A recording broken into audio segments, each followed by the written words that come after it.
one of y'all asked, was we just in the middle of the road and nobody helped? No, like we had like a long road until we got to the hotel. So that's what happened. Like it was pitch black. There really wasn't nobody else around except for like little worker spots and other hotels if we were lucky. So when we were running and we finally got out the car, we were running and we saw this man in a trailer. He had like his flashlight and like was waving and it was like hello, speaking in Spanish, because I was saying ayúdame, but you can't help us. So we ran to this other hotel before we got to ours. We tell these security guards, we thought we was at our hotel. We didn't know we was still that far in the cut. It was literally a whole mile away. We only ran for a quarter mile. So when we got up there, they telling us calm down.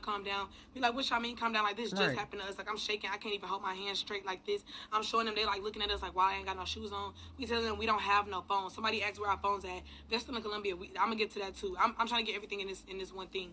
So what did I say? Okay, so he got the phone in our face and he's making us do Google Translate. He's telling us like, where do y'all stay? I said, we stay in Dreams Caribana. Take us back to the hotel. But in the middle of us trying to stay sane, we still tripping because it literally just happened. So we crying. Then Lex get hysterical. She said, are y'all in on it? So now I'm thinking that's a real possibility. We looking around. Because you never know. Yeah, they started chuckling like, they probably was laughing about something else. I was like, what's funny? Like, what? Yeah, we asking like, what's funny? And then Maya, she getting hysterical too. She trying to sneak through the gate that's obviously locked. She trying to like squeeze her body. They're like, hey, don't do that. And we like, okay, don't trip out because Lex got a son. Like they could have shot me in my back. Yeah, but her whole mindset was thinking, well, if I get through their gate, I'm gonna go to somebody else's lobby so that lobby worker can help us. We thought they were in on it for a long time because they were talking in the microphone, but we didn't know what y'all were saying. The whole time they were talking to the hotel. So they asked us what room do we stay in. They was like, Dawn, they was telling me don't give them our room number. Hell nah. I'm thinking like it don't even matter because we're leaving tonight, like today, like seriously. So I lied and I told him a room number the next door over. I said 443. So they came back and they was like, who is Chantel? I said, oh fuck, okay, they know I lied. All right, so 442 is where we stay. I told them 442 is where we stay, help us. So they said the hotel was coming to get us.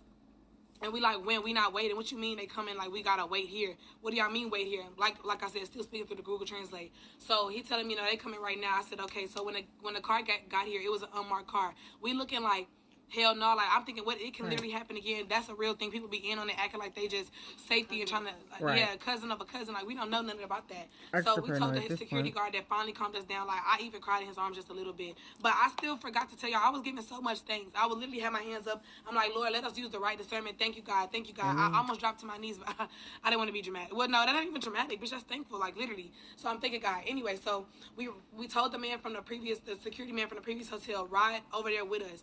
I don't like how touchy he was. It was like, I guess trying to calm us down, but should know Colombian be touching me after y'all motherfucking people tried to get us. So he like, are y'all calm? Like reaching over like that. We like, man, like just whatever. So we seen the hotel in the distance. We like, okay, we cool. So when we get there, they trying to ask us what happened. We not talking to nobody. I'm crying. The people, they look so like sad in the face because they looking like them. Like they later on when we asked them, does this happen? They was like, not at this hotel, but it does. Like it's known for in Cartagena.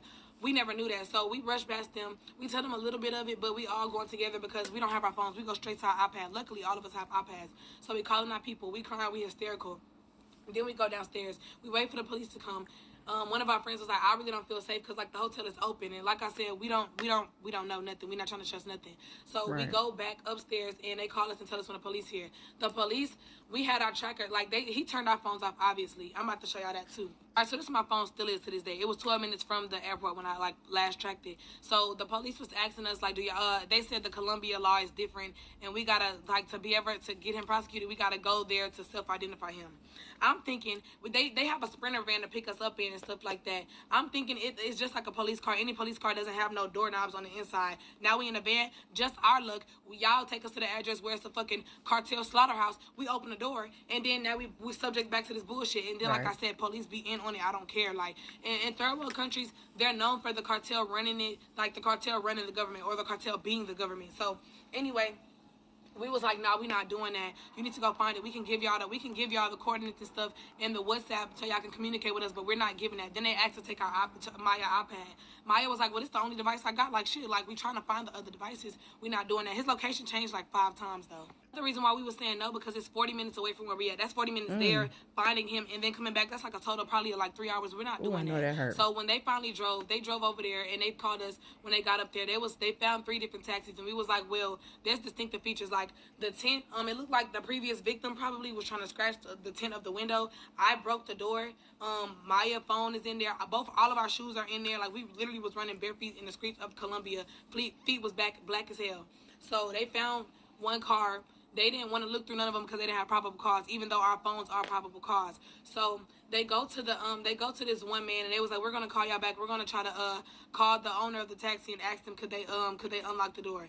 If our person is a criminal, they're not gonna unlock it. And then we gave them a description. Right, the person that they found was the exact opposite. We said he was Moreno. That means dark, with a goatee, and he was young. They gave us an old, light-skinned, yellow-boned Colombian man with no facial hair, just old as shit. And then they had us. They had him keep moving the car to see if the GPS moved. We was like, y'all keep worrying about the car and the driver. If you find the missing features, you're gonna find the car. So obviously that wasn't the car anyway. So we left that alone. We was like, the police really weren't trying to help. They probably was just trying to do enough for us to get off their back.